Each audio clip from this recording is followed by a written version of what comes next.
We have a saying in our culture, beauty is pain. Usually when we say that, we mean wearing high heels that pinch your toes, or waxing your eyebrows, or wearing a tie that is a little too tight. We mean discomfort. We mean annoyance. But for most of human history, beauty is pain was not a metaphor. It was a literal death sentence. History is filled with trends that were designed to make you look elegant, wealthy, and powerful, while simultaneously liquefying your internal organs, driving you insane, or turning you into a human torch. Imagine putting on a dress that is so flammable, standing within 3 feet of a fireplace turns you into a fireball. Imagine wearing a hat that slowly destroys your nervous system until you are shaking uncontrollably and hallucinating monsters. Imagine painting your face with a white makeup that eats away your skin, causing your face to rot underneath the mask of beauty. We look at old paintings in museums, portraits of queens, emperors, and Victorian ladies, and we think, wow, they looked so elegant. Life was so romantic back then. But we don't see the reality. We don't see the arsenic gas rising from the wallpaper. We don't see the lead poisoning in the powder. We don't see the broken bones inside the tiny shoes. The history of fashion is a history of chemical warfare against the human body. Today, we are opening the darkest closet in history. We are looking at the poisons, the fires, the diseases, and the torture devices that people willingly wore in the name of style. Warning, this episode gets graphic. We are talking about death, decay, and radiation. Welcome to Behind the Seams. Let's dig up the bodies. Let's start in the Victorian era. London, 1860. The Industrial Revolution is in full swing. Chemistry is advancing. And if you were a fashionable woman in high society, there was one color you wanted more than anything else: Shields green. It was a vibrant, electric, emerald green. Before this, green dyes were dull and faded quickly, but Shields green, it popped. It glowed by candlelight. It was the color of nature, of wealth, of life. It was used for everything: ball gowns, gloves, shoes, curtains, and even the artificial flowers women wore in their hair. But there was a secret ingredient that gave it that brilliant pop: copper arsenite, also known as arsenic. Yes, the same stuff used to poison rats in the sewer. Now you might think, did they know? Yes. They knew arsenic was a poison if you ate it. But the logic of the time was, well, I'm not eating my dress, so I'm safe. They were tragically wrong. Arsenic is what we call a contact poison. When a woman wore a massive green ball gown, the heat of her body would cause the fabric to sweat. This moisture released arsenic gas directly into the air around her. Or the fabric would rub against her skin, and the poison would absorb directly into her pores and enter her bloodstream. Doctors at the time started noticing strange symptoms in high society women. They had terrible ulcers on their skin where the dress touched them. They were vomiting blood. Their eyes turned yellow. They suffered from crushing headaches. They were slowly being poisoned by their own wardrobe. And it wasn't just the women. Imagine a Victorian ballroom. Hundreds of people dancing. The women are swirling in their green dresses. As the fabric moves, it releases a fine dust of arsenic powder into the air.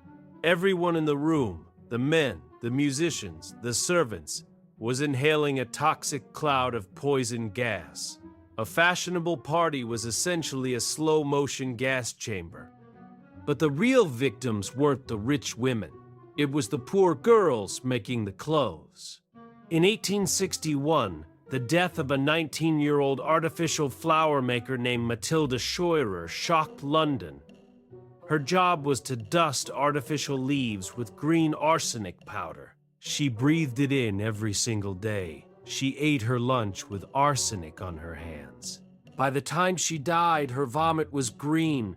The whites of her eyes had turned green. Her fingernails were green. An autopsy found enough arsenic in her stomach to kill 5 grown men. Her death caused a scandal.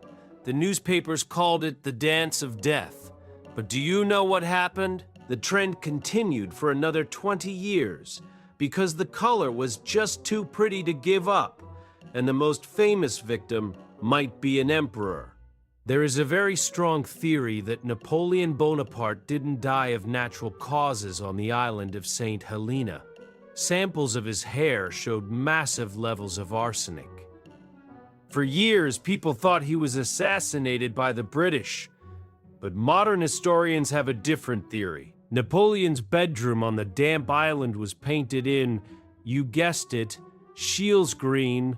The wallpaper was laced with arsenic.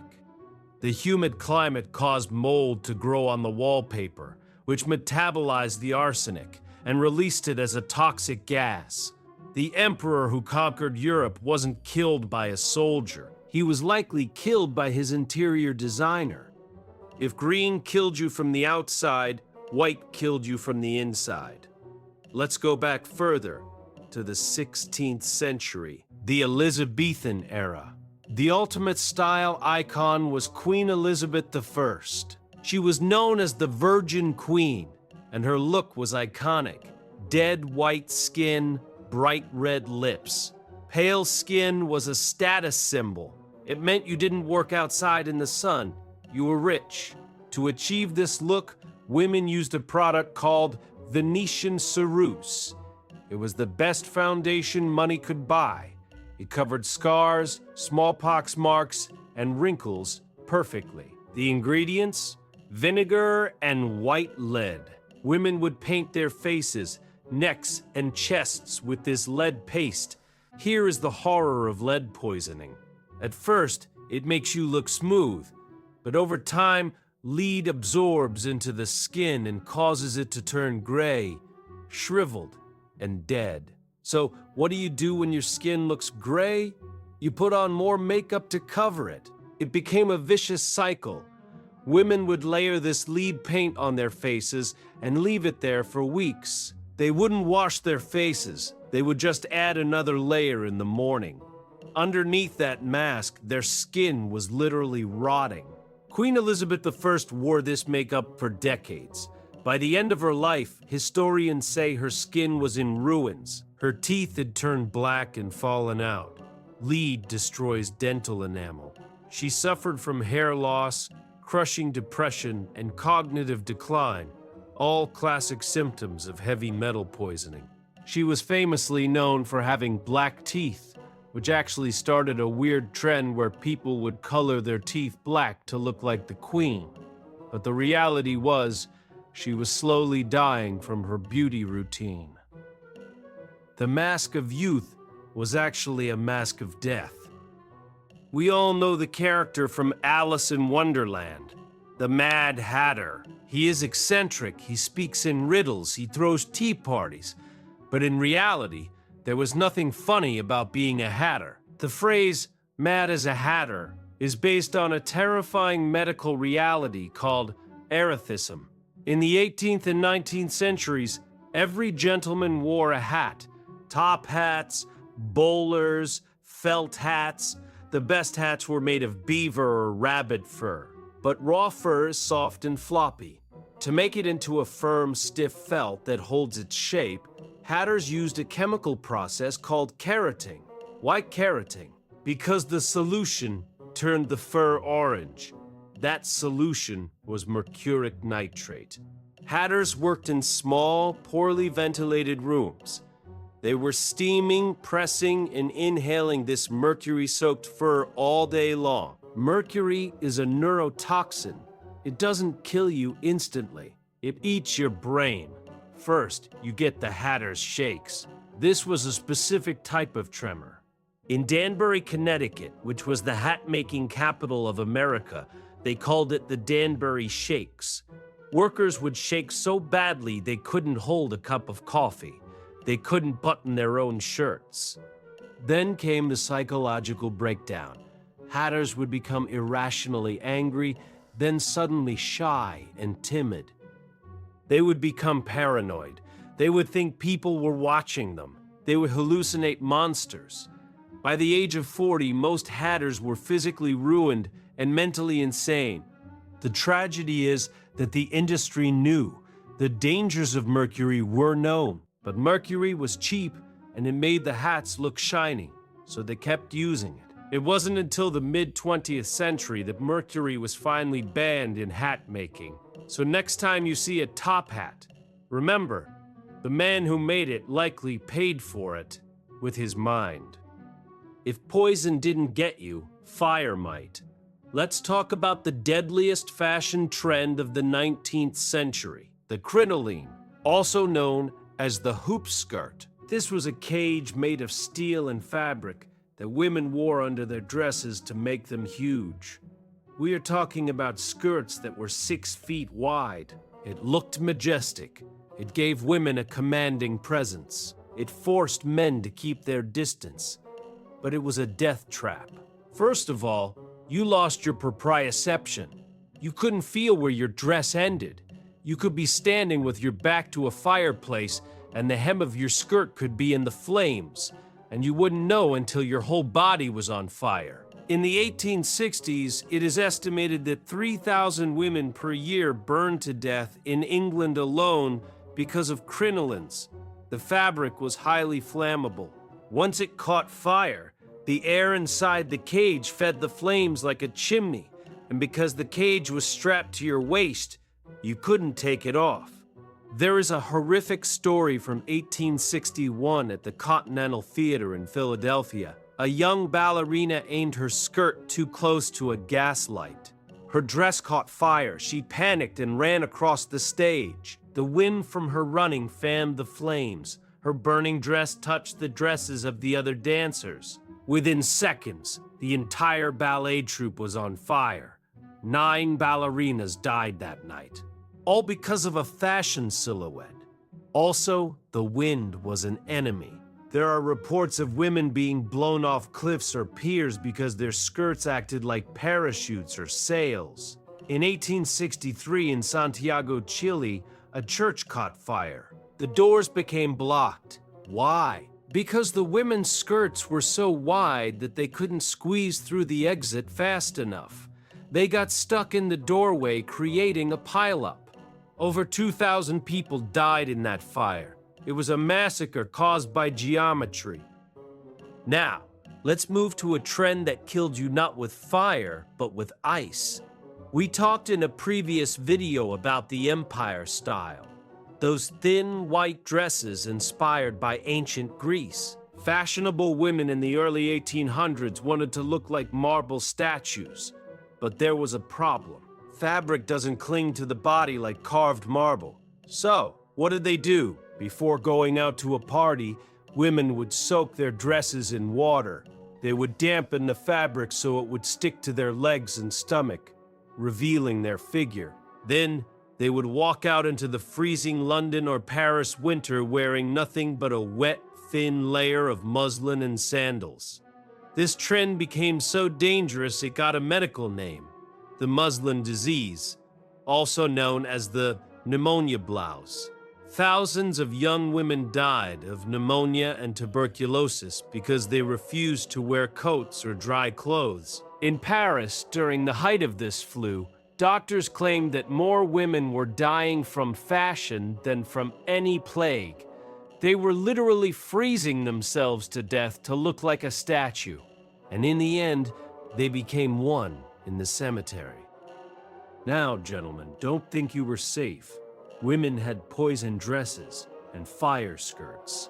Men had the father killer. This was the nickname for the stiff high collar popular in the Edwardian era.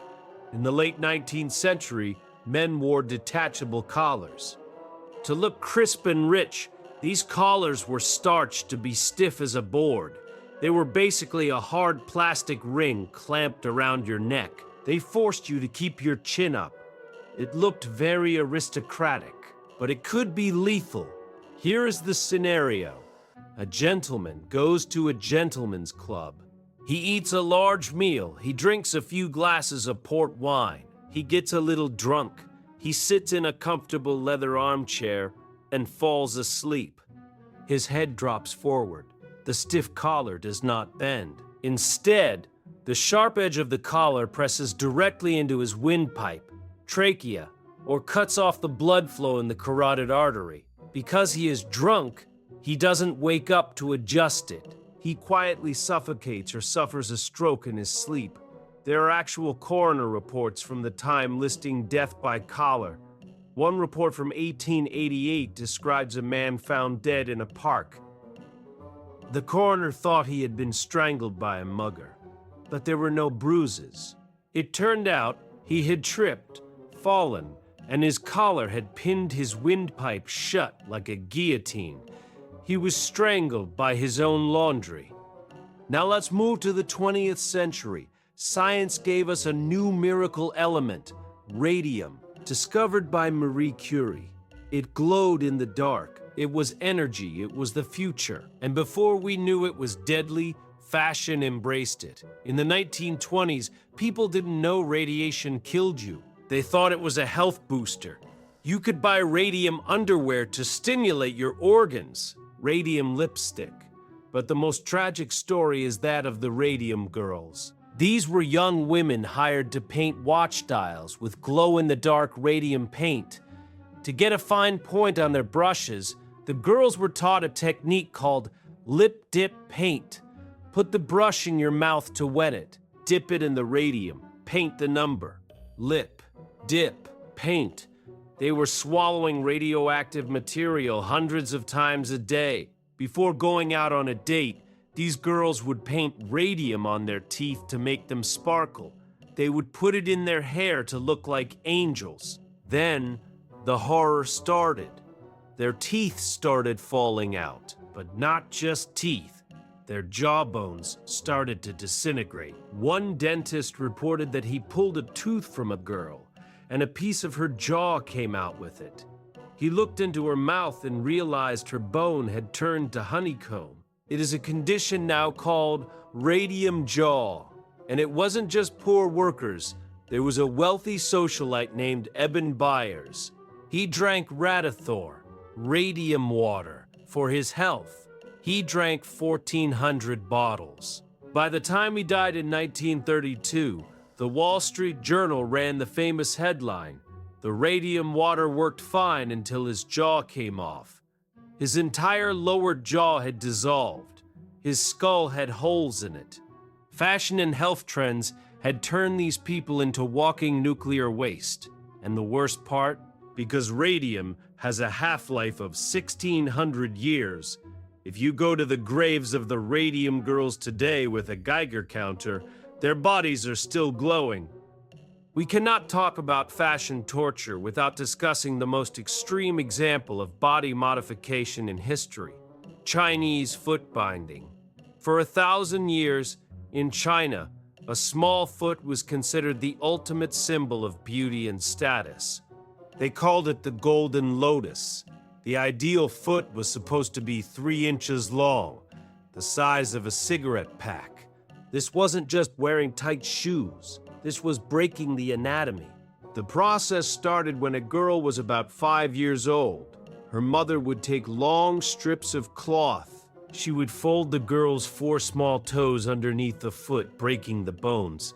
Then she would bend the arch of the foot backward, breaking the arch until the heel touched the toes. The pain was excruciating. Girls couldn't walk for years. The circulation was cut off. The flesh would often rot. Gangrene. Toes would sometimes fall off. Actually, losing a toe was considered good because it made the foot even smaller. The smell of rotting flesh was so bad that women had to keep their feet perfumed and bound at all times, even in sleep. Why did they do it? Because a woman with bound feet couldn't work. She couldn't run. She could barely walk. This signaled to the world, "My husband is so rich, I don't need to work. I am purely decorative." It was a status symbol. If you had normal feet, you were a peasant. If you had bound feet, you were a lady. Millions of women were disabled for life, unable to walk without help, all for the sake of a 3-inch shoe. You might be thinking, wow, people in the past were stupid. Thank God we don't do that anymore. Are you sure? We might not use arsenic, but we use sandblasting. To make your denim jeans look distressed and cool, workers in factories blast them with sand at high pressure. These workers inhale silica dust. It causes silicosis, a fatal lung disease, where the lungs turn to stone. They literally destroy their lungs so your jeans can look vintage. We might not use mercury, but we use skin bleaching creams with toxic hydroquinone to look lighter. We perform Brazilian butt lifts, BBLs, which is statistically the deadliest cosmetic surgery in the world. Fat enters the bloodstream and causes a pulmonary embolism. 1 in 3,000 patients dies. And then there is fast fashion. The polyester clothes we wear today, like fleece, are releasing microplastics that are slowly poisoning the food chain. We are eating our own clothes, just like the Radium girls swallowed their paint. So, the next time you look in the mirror and complain that your shoes are uncomfortable or your tie is too tight, just remember history. You aren't wearing a dress that will explode if you light a candle. You aren't wearing a hat that will make you hallucinate monsters. You aren't painting your teeth with nuclear waste. Fashion is still pain, but at least, hopefully, it's not fatal. The history of style is written in blood. Let's try to keep the future a little cleaner. And this was Behind the Seams. If you survived this video, hit that subscribe button. And tell me in the comments, which of these trends was the most terrifying to you?